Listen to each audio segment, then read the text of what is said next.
नमस्कार दोस्तों, मेरे YouTube चैनल मोदी क्लासेज में आपका हार्दिक स्वागत और अभिनंदन है। सभी कक्षा 9, 10, 11, 12 व रीट व आरपीएस फर्स्ट ग्रेड से संबंधित वीडियो आपको यहाँ पर मिलेंगे। 100% सफलता प्राप्त करने के लिए मेरे YouTube चैनल को सब्सक्राइब कर घंटी के बटन को दबाकर वीडियो को लाइक और शेयर जरूर करें।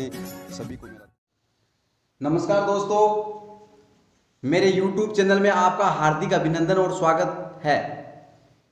माय डियर स्टूडेंट्स, मैंने कल वीडियो नहीं डाला था क्योंकि मैंने आपको जितने भी टेंस थे वो पूरे करवा दिए थे। इसलिए मैंने देखा कि 1-2 दिन आप रिवीजन कर लें, तो कल मैंने वीडियो नहीं डाला था। तो माय डियर स्टूडेंट, मैं आप लोगों को बता देना चाहता हूं कि मेरे YouTube चैनल पर आप लोगों को संपूर्ण अंग्रेजी मिलेगी, चाहे वो 9वीं क्लास से संबंधित हो, चाहे 10वीं क्लास से संबंधित हो, चाहे 11वीं 12वीं से हो, चाहे रीड से संबंधित हो, किसी भी कंपटीशन LDC से संबंधित हो। अगर मेरे YouTube चैनल को आप रोज देखते हैं और मेरे द्वारा बताए गए वीडियो देखते हैं तो आपको 100% 100% सफलता मिलेगी और मात्र 20 या 25 दिनों में आप अंग्रेजी फटाफट बोलना सीख जाएंगे। हम लोगों ने 12 दिनों के अंदर 12 टेंस के जो प्रकार थे, जो मेन 3 प्रकार के होते हैं, उसके बाद में उसके पार्ट थे, वो हम लोगों ने पढ़ लिए थे। आप उम्मीद करता हूं कि आप लोगों ने उनकी विशेषताएं, उनके स्ट्रक्चर सब याद कर लिए होंगे ताकि आप लोगों को आगे आने वाली अंग्रेजी बहुत अच्छे से आ सके। तो माय डियर स्टूडेंट्स और मेरे सभी दर्शक, मेरे YouTube चैनल को देखने वाले सभी मेरे शुभ चिंतक को मेरा प्रणाम एक बार फिर। और मैं आप लोगों से यही कहता हूं कि आप लोग अगर मेरे वीडियो पे आज पहली बार आए हैं, पहली बार देख रहे हैं मेरे YouTube चैनल को, तो सब्सक्राइब कर घंटी के बटन को जरूर दबाएं ताकि मेरा वीडियो आपके पास तुरंत पहुंच सके। तो मैं आप लोगों को, मैंने आपको बताया था कि टेंस पढ़ाने के बाद मैं तुरंत है वो वर्ब के प्रकार बताऊंगा कि वर्ब किस प्रकार से बनती हैं। मैं यहाँ पर लगभग 100 या 150 के लगभग वर्ब यहाँ पर आप लोगों को बता रहा हूँ। आप लोग याद कर लेना। मैं आप लोगों को गारंटी से कह सकता हूं कि आप लोगों को अंग्रेजी आने से कोई नहीं रोक सकता। आपको अंग्रेजी आएगी, धारापुरा अंग्रेजी बोलेंगे आप लोग। तो लेकिन माय डियर स्टूडेंट, आप लोगों को थोड़ी सी मेहनत करनी पड़ेगी। मैं आप लोगों को आज क्रिया के जो प्रकार हैं उसके बारे में बताने जा रहा हूं। तो जी हाँ, चलते हैं। अब क्रिया के प्रकार आप लोगों को पता है, आप लोगों ने 3 प्रकार के लगभग प्रकार पढ़े हैं, लेकिन मैंने यहाँ पर 5 प्रकार के क्रिया के प्रकार बता रखे हैं माय डियर स्टूडेंट्स। और मेरे सभी दर्शक और सभी कंपटीशन की तैयारी करने वालों को सभी हार्दिक शुभकामनाएं और आपका चयन हो, इस प्रकार की मैं आशा करता हूं। तो माय डियर स्टूडेंट, मैं आप लोगों को टेंस जब बता रहा था तो मैंने आप लोगों को वर्ब के बारे में बताया था कि किस किस प्रकार से वर्ब होती हैं, कितनी प्रकार की होती हैं। अब ये वर्ब आप बनती कैसे हैं? अगर मान लो आपको वर्ब की फर्स्ट फॉर्म आती है तो बाकी वर्ब आप लोग कैसे बनाते हैं? इस प्रकार की जो वर्ब हैं वो होती हैं। वर्तमान के अंदर रेगुलर और इरेगुलर 2 प्रकार की वर्ब चलती हैं। तो मैं आप लोगों को आगे स्टेप बाय स्टेप हैं वो आप लोगों को वर्ब के बारे में पूरा कंप्लीट बताऊंगा। जो वर्तमान में जो ट्रेडिशनल पहले चल रही थी वो और वर्तमान में कैसी चल रही है वो अब मैं आप लोगों को बताऊंगा। तो आप लोग मेरे YouTube चैनल को सब्सक्राइब कर मेरे वीडियो पूरे देखें अंत तक, अगर आपको सफलता हासिल करनी है। माय डियर स्टूडेंट्स, मैं बात करता हूँ क्रिया के प्रकार की। क्रिया के प्रकार की हिंदी के अंदर क्रिया कहते हैं किसी कार्य का करना या होना पाया जाना, जैसे खाना पीना, लिखना, उठना, बैठना, रोना, धोना, पढ़ना, उड़ना, ये सब क्रियाएं हैं। ये सब क्रियाएं हैं। जैसे गो मीन्स जाना, आना, ये सब क्रियाएं हैं, मैंने यहाँ पर लिखी है। तो काइंड्स ऑफ वर्ब्स क्रिया के जो प्रकार हैं उसके बारे में मैं आप लोगों को बता रहा हूं माय डियर स्टूडेंट्स। तो अब देखो, लगभग सभी क्रियाओं के 5 रूप होते हैं। आप लोगों ने 3 रूप या 4 रूप पढ़े होंगे, लेकिन मैं आप लोगों को आज 5 रूप बता रहा हूं। यहाँ पर देखो, लगभग सभी क्रियाओं के 5 रूप होते हैं अकॉर्डिंग टू फॉर्म। मैंने आप लोगों को पहले ये बता दिया है। जैसे गो मीन्स होता है जाना, वेंट मीन्स गया, गोन मीन्स जा चुका, और गोइंग मीन्स जा रहा, और टू मीन्स जाना पड़ता है। इस प्रकार से मैंने आप लोगों को 5 प्रकार की वर्ब बताई हैं। तो माय डियर स्टूडेंट्स, वर्ब होती है वो अकॉर्डिंग टू फॉर्म 5 प्रकार की होती हैं। देखो इधर 5 प्रकार की होती हैं, जैसे go, went, gone, going, to go. इधर मैंने लिखा write, wrote, written, writing, to write. इस प्रकार से वर्ब की 5 फॉर्म होती हैं। लेकिन इन वर्ब को बनाया कैसे जाता है, इसके छोटे मोटे थोड़े थोड़े नियम हैं, वो कैसे हैं वो आप लोग इनको देख करके सीख जाएंगे। तो सबसे पहले मैं बात करता हूं कि किसी भी क्रिया के चौथा रूप बनाना आसान है। मैं सबसे पहले इस क्रिया की बात करता हूं, ये आपको आना जरूरी है, ये क्रिया आपको आनी जरूरी है। जैसे गो मीन्स जाना, राइट मीन्स लिखा, ईट मीन्स खाना, इस प्रकार से बहुत सारी वर्ब है। जैसे मैंने हिंदी में बोला है कि खाना पीना, रोना धोना, उठना बैठना, लिखना पढ़ना, उड़ना सोना, ये सब क्रियाएं हैं। तो माय डियर स्टूडेंट्स, किसी भी क्रिया के चौथा रूप बनाना सबसे आसान होता है। जैसे क्रिया में आईएनजी लगाइए और बन गई चौथा रूप। हाँ जी हाँ दोस्तों, किसी भी क्रिया के चौथे रूप बनाना बड़ा आसान होता है, क्योंकि चौथा रूप ये है। यहाँ पर मैंने आपको बताया था, देखो गो मीन्स जाना, ये सिंपल प्रेजेंट टेंस में और सिंपल फ्यूचर टेंस में काम में ली जाती है। ये पास्ट, ये वर्ब की सेकंड फॉर्म है जो पास्ट सिंपल पास्ट टेंस में काम में ली जाती है। ये ये परफेक्ट टेंस में काम में ली जाती है। जिस टेंस की उसके साथ हेल्पिंग वर्ब आ जाती है उस टेंस को पूरा बना देती है। जैसे हैज है प्लस वर्ब की थर्ड फॉर्म आ जाने से प्रेजेंट परफेक्ट बना देता है। उसके बाद में हैड आ जाने से इसके साथ में पास्ट परफेक्ट टेंस बना देता है। और उसके बाद में आपको पता ही है कि शैल या विल आने से वो बना देती है, ये वर्ब की थर्ड फॉर्म है वो फ्यूचर परफेक्ट टेंस। गोइंग है वो कंटिन्यूअस में काम आता है, तीनों भी टेंस के कंटिन्यूअस में काम आता है। जैसे वह खाना खा रहा है, इज लग गया तो है, इज आरएम लग गया तो है, वाज वर लग गया तो था थे, वह खाना खा रहा था। और शैल या विल भी लग गया तो आपको पता ही है कि खा रहा होगा, गा रहा होगा, इस प्रकार से जा रहा होगा, इस प्रकार से। ये किसी क्रिया के जो मुख्य क्रिया होती है उस क्रिया के बाद में अगर कोई क्रिया आए तो टू वो इस प्रकार से आता है, टू लग के वर्ब की फर्स्ट फॉर्म लगती है। ये भी बातें आप लोगों को आगे बताऊंगा। किसी भी क्रिया का चौथा रूप बनाना आसान होता है। जैसे क्रिया के अंदर आईएनजी लगाइए और बन गया चौथा रूप। जैसे गो प्लस आईएनजी गोइंग हो गया। लेकिन तो ध्यान रहे कि कभी कभी आईएनजी लगाते वक्त स्पेलिंग में थोड़ा सा परिवर्तन होता है। जी हाँ माय डियर स्टूडेंट्स, स्पेलिंग में थोड़ा सा परिवर्तन होता है, वो आपको ध्यान में रखना है। परिवर्तन होता है, आइए उन परिवर्तनों को हम लोग समझते हैं। मैं एक बार आप लोगों को वर्ब की चौथा प्रकार है वो बता रहा हूँ कि कैसे बनती है। उसके बाद में ये चलेंगे हम उनको स्टेप बाय स्टेप। उसके बाद में रूल नंबर 1, यदि क्रिया के अंत में ई हो। जी हाँ माय डियर स्टूडेंट, ध्यान से देखेंगे, यदि क्रिया के अंत में ई हो तो ई हटाकर आईएनजी लगाते हैं। यदि क्रिया के अंत में ई हो तो ई को हटाकर आईएनजी लगाते हैं। जैसे COME कम है यहाँ पर, तो हम लोगों ने यहाँ पर देखो प्लस कमिंग, तो यहाँ पर मैंने यहाँ पर ई हटा दिया है तो ये कमिंग हो गया है, इधर ई नहीं है अगले में। WRITNG राइट है, WRITE है, देखो राइट में आईएनजी जोड़ देंगे तो राइटिंग हो जाएगा। लेकिन देखो वर्ब की थर्ड फॉर्म में डबल टी आ रहा है माय डियर स्टूडेंट, ध्यान रखना। लेकिन यहाँ पर अगर वर्ब की फोर्थ फॉर्म बनानी हो, लास्ट में ई हो, तो ई को हटाकर आईएनजी लगा देते हैं। जैसे हाइड HIDE, हाइड में आईएनजी लगा देने से ये हीडिंग बन जाएगा। तो इस प्रकार से ये वर्ब की फॉर्म बनती है माय डियर स्टूडेंट्स। अगले रूल नंबर 2 पे चलता हूं मैं, रूल नंबर 2 पे चलता हूं। तो माय डियर स्टूडेंट और मेरे सभी दर्शक, मैं रूल नंबर 2 की बात कर रहा था। जी हाँ, मैं रूल नंबर 2 की बात कर रहा था। क्रिया के प्रकार में हम लोग चौथा प्रकार पढ़ रहे हैं।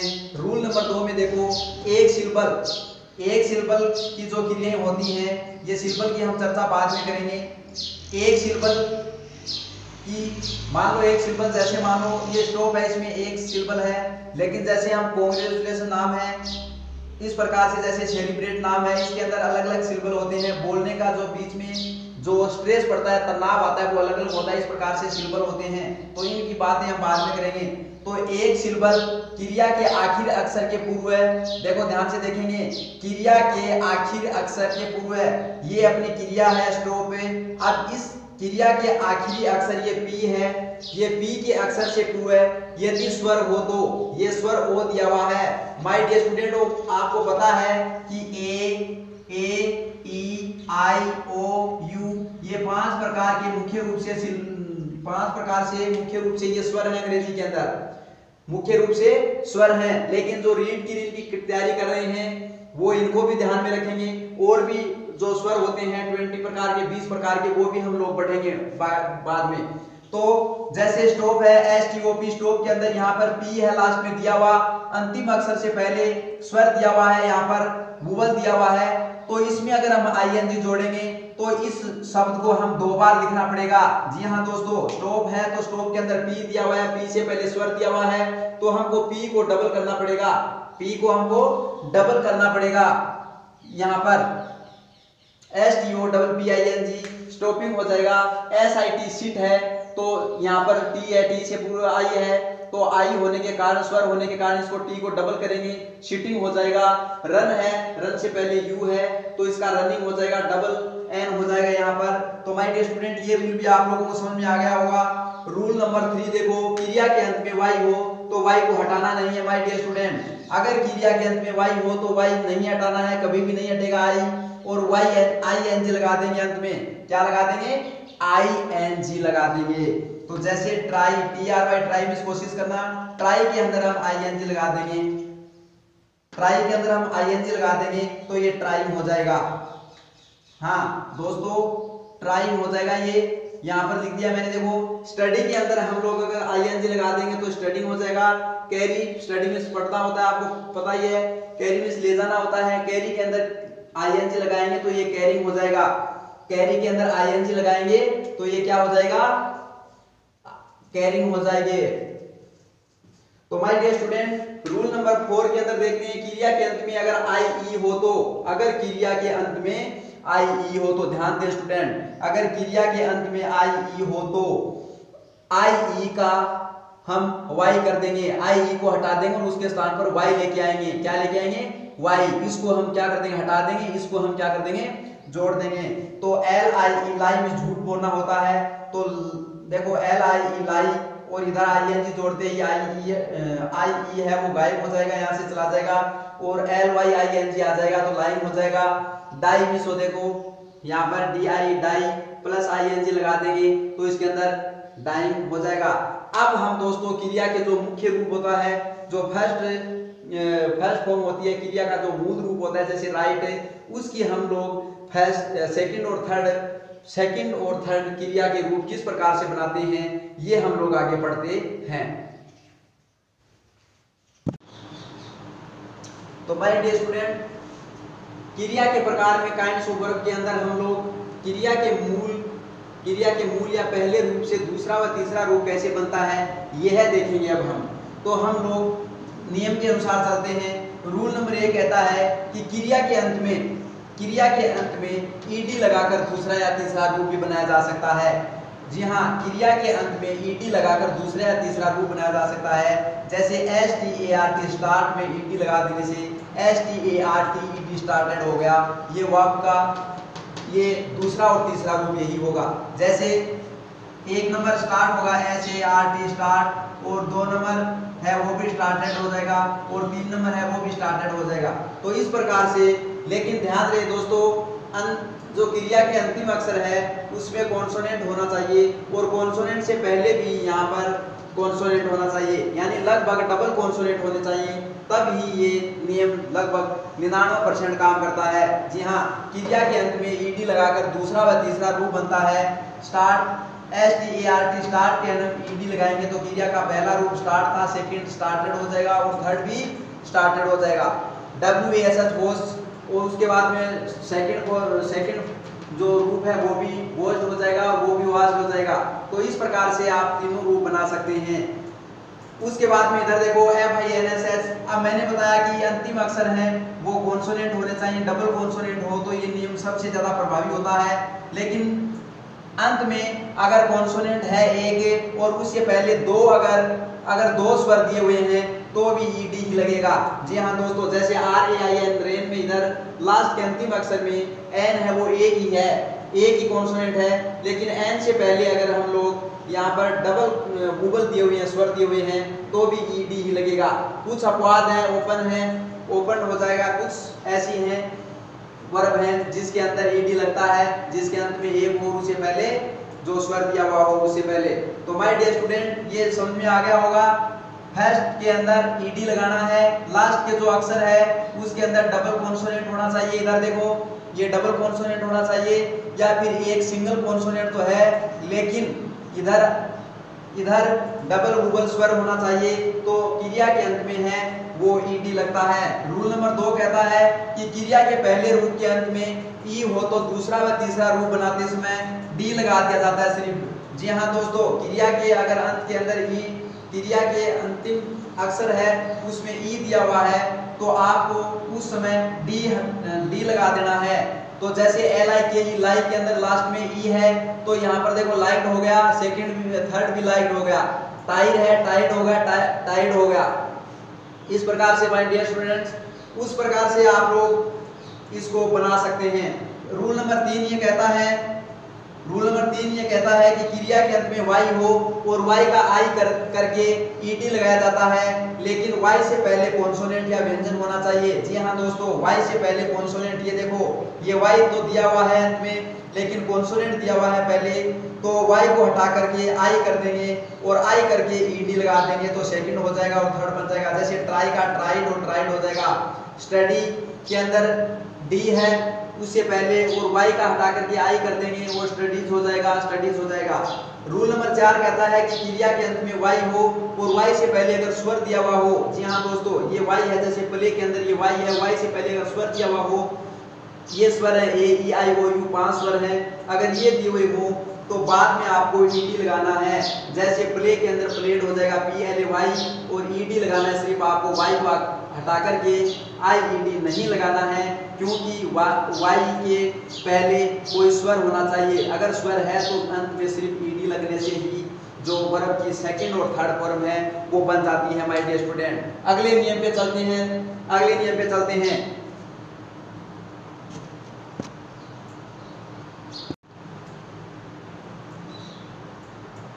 तो माय डियर स्टूडेंट, अगला जो नियम है अपना वो आप देख सकते हैं इधर।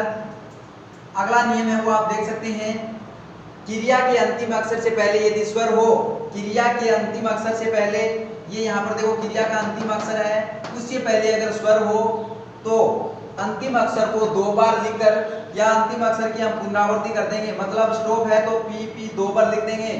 तो अंतिम अक्षर से पहले अगर स्वर हो, यहाँ पर ये दिया हुआ है माय डियर स्टूडेंट, देखो इधर स्वर दिया हुआ है AIOU, AEIOU, ये स्वर है आपको बताई है।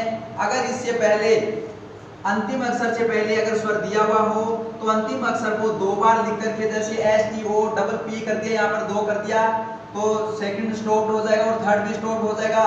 तो क्रिया का दूसरा और तीसरा रूप में डबल अक्षर करके उसमें ईडी लगा दिया जाता है। जैसे ROB रोब है तो रोब में यहाँ पर B है, लास्ट में कॉन्सोनेंट है और कॉन्सोनेंट से पहले स्वर दिया हुआ है तो इसलिए डबल B करके हम ईडी लगाते हैं, जैसे रोब हो गया।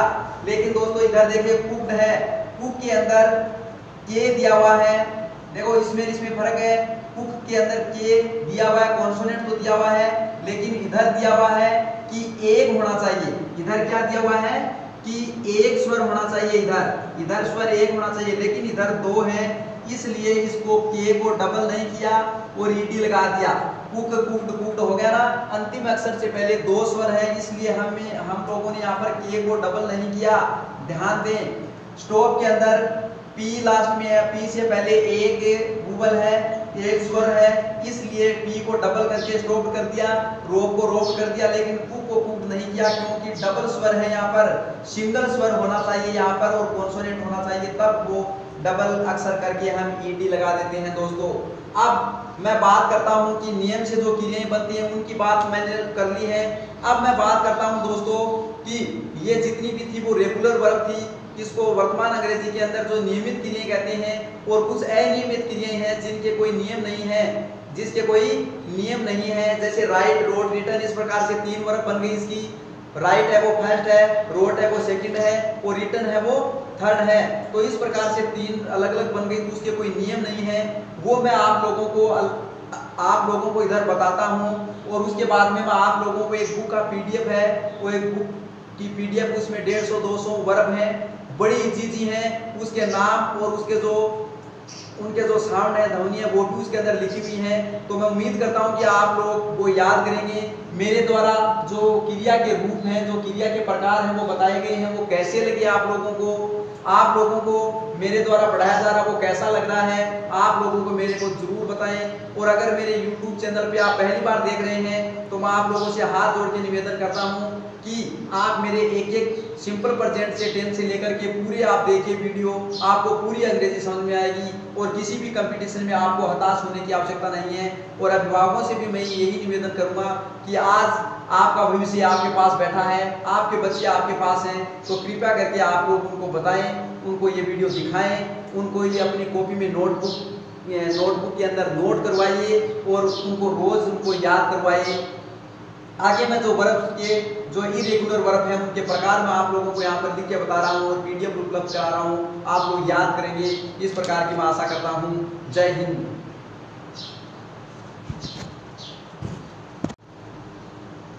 तो दोस्तों मैं आप लोगों को इरेगुलर जो वर्ब्स हैं उसके बारे में बता रहा था।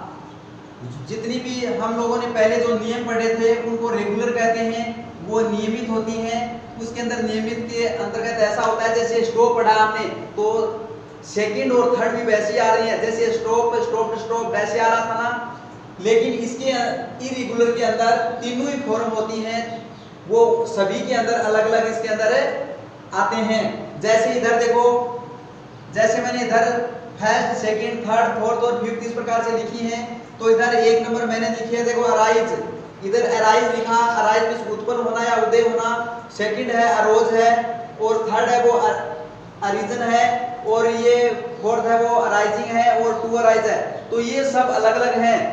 इसका मतलब ये इरेगुलर है, ये नियमित है, ये नियमित है और ये अनियमित है। सभी ये जो नीचे दिए गए हैं वो सभी अनियमित हैं। और ये प्रेजेंट है, ये प्रेजेंट टेंस में काम में ली जाती है, ये पास्ट टेंस में काम में ली जाती है, ये पास्ट पार्टिसिपल है। ये आप लोगों को जब नॉन फाइनेंस वगैरह आप लोग पढ़ोगे उसमें आएंगे ये। तो ये पास्ट पार्टिसिपल है, ये प्रेजेंट पार्टिसिपल है, ये इंफिनिट है। इन शब्दों को एक बार अगर आप छोटे बच्चे हो 6ठी 7वीं 8वीं तो एक बार आप लोग वो नहीं आ रहे तो कोई बात नहीं है, आप जैसे ही 10वीं में आएंगे आप लोगों को आने लग जाएंगे। लेकिन आपको वर्ब की 5 फॉर्म्स ऑफ वर्ब ध्यान में रखनी है, वर्ब की 5 प्रकार ध्यान में रखने हैं, फर्स्ट सेकंड थर्ड फोर्थ और फिफ्थ। जैसे arise, arose, arisen, arising, to arise. Be means होना, was, be, was, been, being और टू बी। बियर मींस सहन करना या जन्म देना, बियर, बोर, बोर्न और bearing, to bear. Beat means मारना या दिल धड़कना, बिट, बिट, बिट, बिटन और बिटिंग, टू बिट। उसके बाद देखो बीकम मींस होना, BECOME, बीकम मींस होना, बीके मींस हुआ, बीकम मींस हो चुका, बीकम मींस हो रहा, टू बीकम। तो इस प्रकार से आप लोगों को मैंने जो क्रिया के प्रकार होते हैं वो सब बता दी हैं कि किस किस प्रकार से क्रियाएं होती हैं, किस किस प्रकार से क्रियाएं बनती हैं। कुछ के नियम हैं, कुछ तो नियमित है जिसके नियम है, जैसे एक बार आने के बाद में वो दूसरी बार भी आ जाती है। लेकिन कुछ ऐसी क्रियाएं हैं जो सभी फॉर्म्स हैं वो अलग अलग आती हैं, उसको अनियमित कहते हैं। उसके बाद में मैंने एक बात लिखी है यहाँ पर देखो, वर्ब्स होती हैं वो प्लूरल और सिंगुलर वर्ब होती हैं, वो सिर्फ प्रेजेंट टेंस में होते हैं। कौन से टेंस में? प्रेजेंट टेंस में। देखो यहाँ पर प्ले है तो प्ले के अंदर हम डू मान रहे थे तो प्लूरल्स है, डू मान रहे थे तो डू है वो प्लूरल्स के साथ में यूज आ रही थी। इसमें डज लग गया, इसका मतलब एस लग गया तो ये प्लेज हो गया, तो ये सिंगुलर के रूप में काम में आ रही हैं। तो ये जो प्लूरल और सिंगुलर जो वर्ब होती हैं वो आपको बताई है कि सिर्फ और सिर्फ प्रेजेंट टेंस में ही काम में ली जाती है या प्रेजेंट टेंस में ही होती हैं। तो माय डियर स्टूडेंट, एक बार फिर कहना चाहूँगा कि मेरे YouTube चैनल पर आप लोग नए हैं तो मेरे संपूर्ण वीडियो देखें ताकि आपको पूरी अंग्रेजी समझ में आ जाए। और मेरे YouTube चैनल को सब्सक्राइब कर घंटी के बटन को जरूर दबाना, वीडियो को अपने दोस्तों में, अपने रिश्तेदारों में, अपने छोटे भाई बहन को शेयर करना ताकि ज़्यादा से ज़्यादा लोगों को फायदा मिल सके और आप लोगों का आशीर्वाद मेरे लिए एक वरदान साबित होगा। जय हिंद, जय भारत।